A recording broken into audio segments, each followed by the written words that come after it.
Good evening. We now know what the Virginia Tech gunman was doing during that 2-hour period between shootings on campus. He was compiling before going to the post office and mailing via overnight mail what can only be described as a multimedia manifesto containing video, still pictures, and a lengthy document to NBC headquarters, this very building here in New York. The envelope was sent from Blacksburg, Virginia on Monday morning. And looking at a copy, you can even see the handwriting of the clerk checking it in at 9:01 a.m.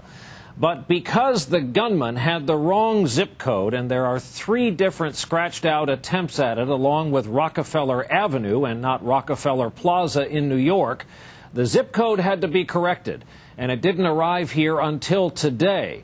An alert New York City Postal Service employee spotted the return address, and he spotted the return address name Ishmael and brought it to our attention by hand. When the package arrived on the desk of our news division president today, the first thing we did was call federal authorities. Tonight they have the original envelope. This one we've been showing you is a color copy. We have been poring over a copy of the contents we made. It has taken hours, and we are still going through it. We are sensitive to how all of this will be seen by those affected, and we know we are in effect airing the words of a murderer here tonight. We asked our justice correspondent Pete Williams to be with us here in New York from Washington, where he's been following this story. Pete, begin at the beginning. Well, Brian, after seeing all this material, it's clear why the profilers have compared Sung-Huy to the students who shot their classmates at Columbine High School. In forceful language, he expresses the same kind of me against the world attitude. Just minutes after firing 2 fatal shots at the Virginia Tech dormitory on Monday, Sung-Huy returned to his own dorm room and made the final preparations to mail what appears to be a video confession. When the time came, I did it. I had to. In a separate written document, he includes 29 photos he apparently took of himself. He looks like a normal, smiling college student in only the first 2.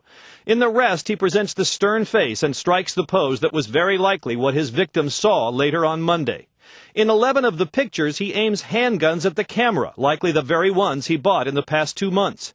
In his 1,800-word diatribe, he expresses rage, resentment, and a desire to get even, with exactly whom he never says. You had 100 billion chances and ways to have avoided today, but you decided to spill my blood. You forced me into a corner and gave me only one option. The decision was yours. Now you have blood on your hands that will never wash off. Much of it is incoherent, laced with profanity. He rails against hedonism and Christianity. You just loved crucifying me. You loved inducing cancer in my head, terrorizing my heart, and raping my soul all this time. Though he tried to cover his tracks by filing down the serial numbers on his guns, he obviously wanted the world to know who was responsible for the worst mass shooting in America.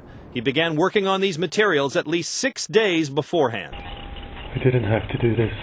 I could have left. I could have fled.